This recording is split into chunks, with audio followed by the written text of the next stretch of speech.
So we do have to do a little bit of backtracking because somebody fucked everything up. No, I'm just kidding. It's actually because there's no like save points in this. This would be episode 4. I'm taking the charge because Zero wants to go second, so I'm taking the charge. That is correct. Ow. Zero, you're not a fan of going first? Just like I tell all my lady friends, I always go second. Wow. I knew that was going to be interesting the second you started that sentence, so thank you for sharing. Haha! Haha, yes. Yes. Haha. As the lady friends. Mm. But, speaking of that, I mean, not speaking of that, moving on. We're trying to catch up here because... in this game, you can't save anywhere that you're standing. So in between sessions, there will be times where we're going to have to kind of just go back. Backtrack. Yeah. Yeah. This is where we fell through the hole. I think we're going in the right direction. It's where we fell to hell. Yeah, you could put it that way. I was gonna say, so a thing that I sometimes do on our playthroughs, just to make it a little bit easier for us to kind of do these videos in the first place. Ooh, that was close. I might do a little bit of grinding off stream because, as you can see, this enemy is still not dead. Granted, that's one of the stronger enemies for this section, but I clearly see that, you know, we could benefit if I spend a little bit of time, a little bit of my free time, not that I have much of it. Hacking and slashing, killing, murder, Grinding. all that good stuff. Yeah, doing all that stuff. Because that's kind of what you have to do at East. When you get to a point where, wow, that enemy was tough, you just go back and you just do it again. They respawn. There's that tricky magic enemy that was throwing out the Destructo discs. Oh my god. They're just as slow as the Destructo disc from the actual DBZ anime too. That's the funny thing, because I remember back in the day watching it, and it was the first time freaking Krillin threw one. Yeah. And everyone was commenting on how slow it was. And then Vegeta was like, oh no, wait, that thing's super powerful. You don't want to get hit by it. Wait, what do you mean? Oh, my face, my beautiful face. Yeah, that's when it got Nappa, right? Yeah. Oh, Vegeta, it cut my face. My beautiful modeling career. I was just thinking, damn, talking about the Destructo disc guy, now I kind of want to go back and watch the episode where that was introduced. That must have been really funny the first time. I mean, what I repeated was basically the Dragon Ball Z abridged. The Team Force. Yeah, the Team 4-star thing, which was hilarious. I agree. It was one of the best abridged series. But yeah, even back as a kid, like I still remember the actual normal anime. So it was weird. Like supposedly a Destructo disc could cut through anything. It doesn't matter. It doesn't matter how strong you are or whatever. Yeah. So I just kept thinking to myself, why doesn't like Super Saiyan Goku just make one and toss it towards his enemies and just end it quick? Yeah. Like Cell would have been done. Oh no, wait, he regenerates. Never mind. I'm a liar. We talked about this in episode 4 of our Kirby Let's Play, Kirby and the Forgotten Land. And yeah, I wasn't really allowed to watch Dragon Ball Z when I was growing up, so it was very rare when I had the opportunity to see it. So unlike you, I don't remember it. But I think, speaking of epic battles in DBZ, I think we're basically set to go for another boss fight. I think. The next room is definitely giving me boss room vibes. I mean, it kind of looks that way. What level are we at right now? I don't fucking know. Unica's level 8. Yeah, level 8. There we go. 69 strength. Oh, no, this isn't... Oh, okay. So we may have come from this way already, or no. I'm going to check this door over there, but that actually might be just the way forward. Speaking of way forward... Yes. What's the release date on River City Girls 2? Is there one? I don't think there is one yet, because, again, they recently released River City Girls 0. Right. Which is I think it's half of a compilation while also being half of, like, a remaster of, like, the original River City, Ransom and something else. Not even that early. It was an unreleased game that was finally released. That's what I think it was. And I think they did that on purpose because they still need time to develop River City Girls 2. And here's the thing, we don't even know if they're going to stick with the sprite-based animation or whatever. They might go 3D. I don't know how I feel about that. I love the sprite stuff. I hope they stick with it. But again, it is going to be a sequel to a game that a lot of people liked. So people are going to be expecting something. People are going to expect a step up. All right? This ain't the freaking 80s anymore where you could release a game with the same graphics and people would still lose their shit. I mean, you're right, but I also think, you know, that's got to be like a difficult choice, I think, for developers to make, because at some point there's probably a lot of people that just want it the same way, but a sequel. Like, you know, you play. I got to play Castlevania recently, right? You know, that was something I never got to do as a kid, but for the first time I got to experience playing Castlevania 1, beating it, then playing Castlevania 2, you know, moving on to the next sequel. Screw Simon's Quest, that doesn't count. You know, and like the graphics are the same style, but they're still an upgrade. Like they could still be an upgrade without having to be that the next Castlevania game was going to be in 3D. So I definitely feel like I personally would prefer them to keep it 2D, but you do make a good point, and yeah, people will probably expect more from a sequel. Was it like confirmed or something that they were going to do 3D, or are you just speculating? That's me speculating, because as I'm seeing the industry grow and change, I keep noticing that usually a sequel or a threequel, you know? Usually they try to do something new with the graphics, not just gameplay wise. And I do see what you mean, because in the NES there was slight little things, maybe a tad bit more detail, maybe they squeezed out a little bit more color out of a game back in the day. So I would not mind that, but again, as a guy who's done sprite work and like frame by frame animation, that takes so much time. Yep. So that's why I'm speculating that they might go with sort of like a 2.5D aesthetic, using 3D models, maybe using some cell shading to make it look a little bit more anime and cartoonish.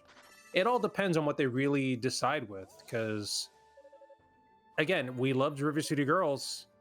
I would love a sequel, and these are companies, they need to make money, so yeah, I wouldn't put it past them. I'm gonna save twice because of OCD. I totally understand you. You're definitely hitting the nail on the head. For me personally, I wouldn't mind if the graphics look better. I think that's great, but like changing it that much, I think you run the risk of making it a little bit odd to play it when you've just got done playing the first one. Yeah. AmIEviL did that for their sequel. Well, not their sequel, their threequel, because AmIEviL 2 was the same style, just higher resolution on the 2D sprites. AmIEviL World, or AmIE World, is a 3D game. Ooh, here's the boss. Yeah. I don't know if we should announce it, but they put it out on Twitter, so I'm sure it's fine then. Skate Story announced today that they're opening up a pre-alpha, and people can just sign up for that through their official Discord. I'm stoked. Likewise. We both signed up. I'm not sure what I'm doing wrong here. Maybe I'm just supposed to go for the front first, but I remember the mechanic where you gotta walk up the arms. But yeah, you're completely right. So they announced, oh, there we go. You gotta hit him in the head. I thought I was hitting him in the head. So they announced that, and I'm gonna be honest, I have been on the edge of my seat for basically like 2 years now, waiting for any tiny, minor at all update about Skate Story. I've been so eagerly anticipating that, so it's exciting to see that, you know, things are moving forward. Pre-alpha, obviously that means Sam would need to be testing stuff, and yeah, I mean, anything that brings us closer to the release of that game is just wonderful. Absolutely. And again, we've both been part of beta tests on the PS3, and I don't know if you've been on the PS4 one, because I haven't. And as a guy who's made like fan games using RPG Maker only, I need to make sure I put that out there. Testing is important, and I wouldn't be surprised if Sam is just taking his sweet time making sure he gets the mechanics down. which is why he wants to do this test. Alpha, yeah. It's so cool to open it to the public. I'm gonna be honest, I have zero experience. I've never tested anything before, but I would 100% be down to test for Skate Story. Whatever they need me to do, I'll be there. Like the Full House theme song, you know, I'm there. So. Ooh, dude, do you have any healing items? Because you're at 7 health. Well, this would be the guy that doesn't know anything about Ys. You can't heal during a boss fight. You can't heal during a boss fight. That's weird. I thought I already did all that damage. Yeah. Oh, dude, he heals from eating those little bugs. Ah. That's the only thing that makes sense. That must be it. So I gotta kill them. It's weird because he puts the bugs out. Okay, I know what to do now. Watch out for the bugs. Not the bugs. No, the bees, not the bees. Ah. I don't watch a lot of movies, but I have seen a lot of movies thanks to Nostalgia Critic's reviews, because he basically used to show the entire movie, or at least, you know, large chunks of the most important bits of a movie in his videos. And I basically saw that movie through his review. I love the part where he's like, he's yelling about how it's not in, about how it's in his eyes, but clearly the bees aren't actually in his eyes. Oh man, it's like whoever animated those bees over his face just was like, ah, he's saying eyes, but I don't feel like animating it, so yeah. Fuck him. Oh, I think I got them all. This monster looks like it's chewing gum. He's gonna, oh, there we go. All right, come on, you gotta smash in those teeth. Oh man. Oh, he still did damage, huh? Get the bugs. Yo, these bosses are no joke. Oh, yeah. What'd you say is your favorite Nicolas Cage movie? If you had to pick one. If you can pick one. God damn it, man. I know. That's what I'm here for. I ask the difficult questions. National Treasure. There. Really? Fuck it. Yeah. Never seen it. It's all right. I mean, it was fun when I was a kid in high school watching it with my family.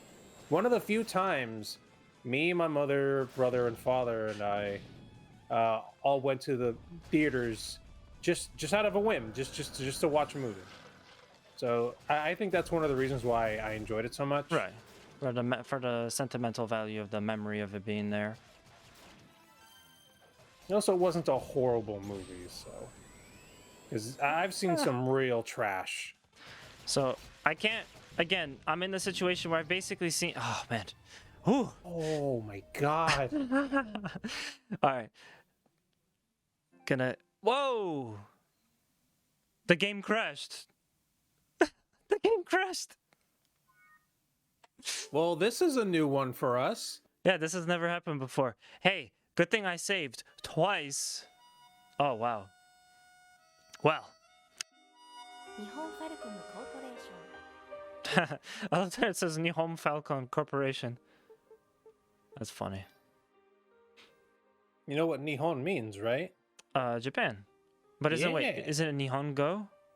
No, Nihongo is the Japanese language. Okay, so Japan is just okay. I got you. All right. Look, I'm not Mr. I know Japanese over here, Mr. I speak 3 languages. Dude, I know like less Japanese than a kindergartner. All right. Still more than me. All right. As I was saying, I basically yeah, that's a first. We haven't had a game crash on us yet. But as I was saying, Nicolas Cage movies, I feel like I've seen already a bunch of them through Nostalgia Critic. So I really have to give, I would say, like 2 answers. There's the answer of I actually watched this, and the answer of I just saw it through Doug Walker's videos. So I think my favorite that I've seen through his videos, which is basically going to be most of them, out of that, my favorite would probably be Ghost Rider. Obviously, I love the character Ghost Rider in general, but like, yeah, I think Ghost Rider the movie is, it's just fun. It's silly. It's kind of got that like Heavy Rain, Deadly Premonition room quality to it, where it's just kind of dumb. It's like, everyone that was involved in this had to have known that this was not going to be taken that seriously. And that's that one. Now, for the Nicolas Cage movies that I've actually seen all the way through, like, separate of that, I've only seen 2. I've seen a modern one and a very old one. So it's a good pool there, too. There's a Five Nights at Freddy's Nicolas Cage movie. It's called Wally's Wonderland or something like that. Pretty recent. I think it came out in like 2020 or something. And I saw that, and I saw Vampire's Kiss, because me and Kugler were watching movies over the internet. I think our buddy Snapple Pants was there too. And it was like, okay, well, let's go check out Vampire's Kiss. I can hardly call that a movie. Really? That bad? It was rough. I could see why it's iconic and all this stuff. It was cool to see Nicolas Cage in an old role, because it was really old. Like, it's a relatively old movie for what you would expect, you know? But in general, I just didn't really find it that enjoyable, that much of like a movie, you know? Ooh. Huh, Hey man, what did I tell you? It's the bugs. The bugs heal him. Oh god, the bobbles. Get the bugs! I know. Oh, dude, you really have to go to the other side of the screen whenever he's about to hit. Yep. Like, there's no save space. There's just... Nothing. Yeah. Alright, man, you got him at half health.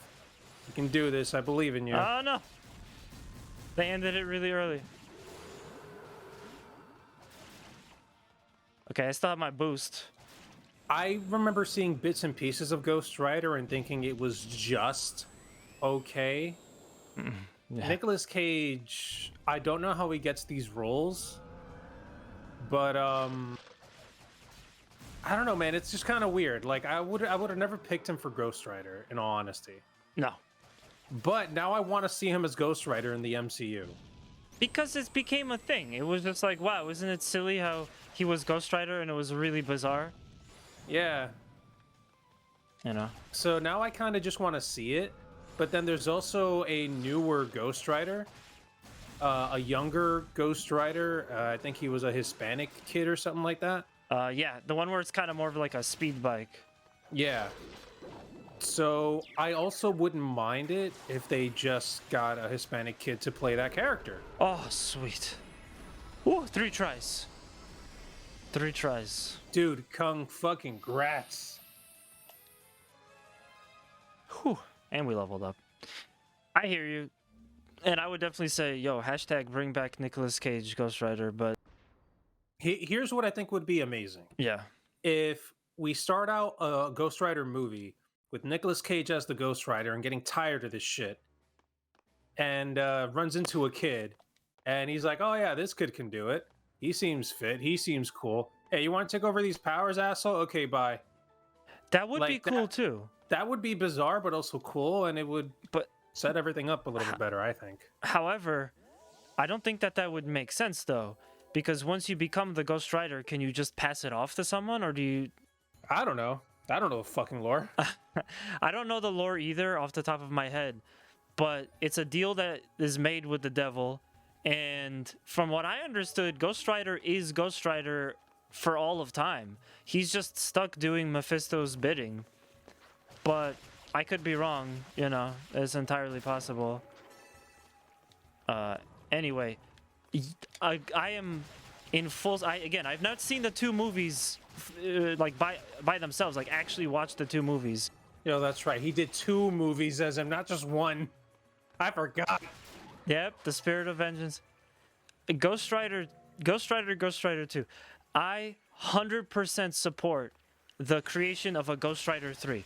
I will be in that theater and watching that because I just want to see. I also want to see people react to silly Nicolas Cage Ghost Rider. It was so perfect. Jesus. I need to go back and rewatch the first one just so I can get the full taste of Nicolas Cage silliness and weirdness and whatnot. Yeah. And do you remember Maximilian, right? Max Dude? Yeah, of course. Why I still watch him? Yeah, a lot of people say that he looks like Nicolas Cage. They're not necessarily wrong. I guess. So when he did this Ultimate Marvel vs. Capcom 3 tutorial or guide or whatever for, character breakdown video for Ghost Rider, they did this hilarious skit where it was like him doing the movie stuff, like freaking out, his hair is on fire and all that stuff, just like Nicolas Cage. It was wonderful. I definitely recommend checking that out. I gotta look for it then, because I haven't watched that. Yeah. Is this something he did like years ago for Ultimate MVC3? Yeah, it was like because obviously. Okay, so for those that don't know, Maximilian is a very big fighting game he probably streams, but content creator, right? So he's well known in the FGC, and one of his things there was that when Marvel 3 came out and Ultimate Marvel 3 came out. Oh, sweet. Oh, cool. So you can dash now. So there's regular and there's dash. Double tap. Sweet. Anyway, as I was saying. So basically, when Ultimate Marvel came out, he did a bunch of these character videos, like specifically talking about the strengths and weaknesses of all the characters, you know? And one of those videos, of course, was Ghost Rider. I see. So that's why they gave you the dash ability. Yep. I love when games do that, although I've seen it so many times, but I never get sick of it. When they lock you in and they teach you a new mechanic. Without specifically telling you exactly what you need to do. Right. And it's that new mechanic that is the way that you can cross over that. Like, get back out. Guacamelee was really good about it. Metroidvania in general is really good about that. Like Metroid and Castlevania and stuff. Oh, man. But yeah. And then there's that new Nicolas Cage movie that's coming out. The Incredible Weight of Massive Talent. That seems pretty good. You did not hear about it. I heard some good things. It's almost a little bit more of like a meta movie because it's Nicolas Cage. It's almost like Nicolas Cage is playing himself. Actually, wait, no, I think he is playing himself. Like that's what they did. But essentially, he's a mega rich celebrity, and I guess he's got kind of old and jaded, and he's got to get back his groove. You know, typical Hollywood kind of story. But it looks all right. I heard good things. I mean, I'll have to check it out. I haven't really been keeping up with who's doing what or whatnot. But again, I'm a huge movie fan, as you know. So, hey, if Nicolas Cage is doing something zany and funny again, I gotta check it out. Like that Five Nights at Freddy movie, I was interested in it, but I did not get to watch it. It's an interesting experience. So when I first started to watch it, and my friends kind of pointed out the gimmick that they were going for, and I kind of got like a feel for it. I'm like, you know, this is dumb. This is just kind of like one of those kind of like edgy teenage movies where they got a bunch of sex and pot smoking and all that kind of stuff. I'm like, hey, this is going to be very lowbrow. Let's call it, right? It's going to be very lowbrow. But I don't know. After a little bit, it wasn't that bad. I have to admit, I was not expecting to enjoy a Five Nights at Freddy's movie that had Nicolas Cage in it. By the end of it, I was like, you know what? That early impression I got, screw it. This was a legitimately good movie. I'm glad that they made this. And you really got to, I'm not going to spoil what the gimmick is, but you really got to see it and experience it yourself. I mean, again, thanks for not spoiling. By the way, those who do spoil for the funds, for the lulz, there's a special place in hell for you guys. Unfortunately for me, some very important key parts of Spider-Man, not Into the Spider-Verse, the most recent Spider-Man movie that came out earlier this year. Spider-Man 3. Yeah. The MCU. I was making a joke. That movie came out in like the 2000s. Yeah. Some very important key parts were spoiled for me, and it was all through memes and shit on the internet. That sucks. And I'm like, these motherfuckers. And they weren't like, you know, immediately after the movie came out. I was waiting for the movie to come out digital. because I don't want to go to theaters yet because people suck and they're disgusting. I was waiting, but by the time the movie came out digitally, I'm just like, man, if that wasn't Photoshop, then I've really been like spoiled. Yeah, and that sucks. I'm sorry that you had to experience that because now you're spoiled. I wanted to throw out real quick what I love about Ys Origin. Well, now I'm poisoned, but what I love about Ys Origin, I was on the brink of death, and I was starting to get worried. When you level up, full health back. So I love that about this series, about this game. Very nice. But yeah, another thing, I love that about this game. But yeah, another thing. So yeah, I totally get it. That's actually one of the reasons why I kind of hate memes too. I'm not like I said, I'm not a big movie guy. I don't watch all the Marvel movies that everybody loves and stuff. I just don't keep up on that stuff. But there's literally no reason for me to watch, what was it, Endgame or whatever, because like the second that movie came out, everybody was spoiling what Thanos does when he snaps his fingers. That was all over the internet. I'm like, I literally can't escape this. I already know what happens, so it's like, that's unfortunate. Now here's the best thing. When that movie came out, I didn't go to theaters. Actually, I did, but it was only like months after because they wanted to make it the most viewed movie ever. Like a day after that movie came out, everyone kept making a meme saying, "I can't believe they actually had freaking Ant-Man go up Thanos' ass." Like that was the whole thing. Like, oh, Ant-Man could just go inside of Thanos' ass and just, grow back, and Thanos explodes and kills him. Right. Like that was the whole thing. That was the meme. That's what everyone actually thought was going to happen. So when I kept seeing that meme over and over again, and people just making that post on social media, I kept saying, "There's no way. This is a lie. This is a joke. Everybody's in on it." But it just kept persisting for like a week or two, and I'm thinking, they didn't. No. And I started like getting in my head like, this is true. Thankfully, it wasn't. So the ending really was not spoiled on me, thankfully. Yeah, thankfully. But that kind of thing where like they play with you and they don't actually spoil anything, that I like. That I prefer. Oh, yeah, that's acceptable because it's not a real spoiler. Oh, damn. No! Oh, shit. It was right there. I just had to kill him, but I couldn't do it. Oh, boy. Well, we're going to have to Thanos snap our way out of here because that's the whole episode. God dang. Frickin' hell. Thank you guys so much for watching. We hope you enjoyed it. Make sure to mash the subscribe button, hit the like button. Let us know what you think about Nicolas Cage movies and Thanos and Ant-Man and possible endings for that. And yeah, we'll see you guys in episode 5. Till next time. Bye.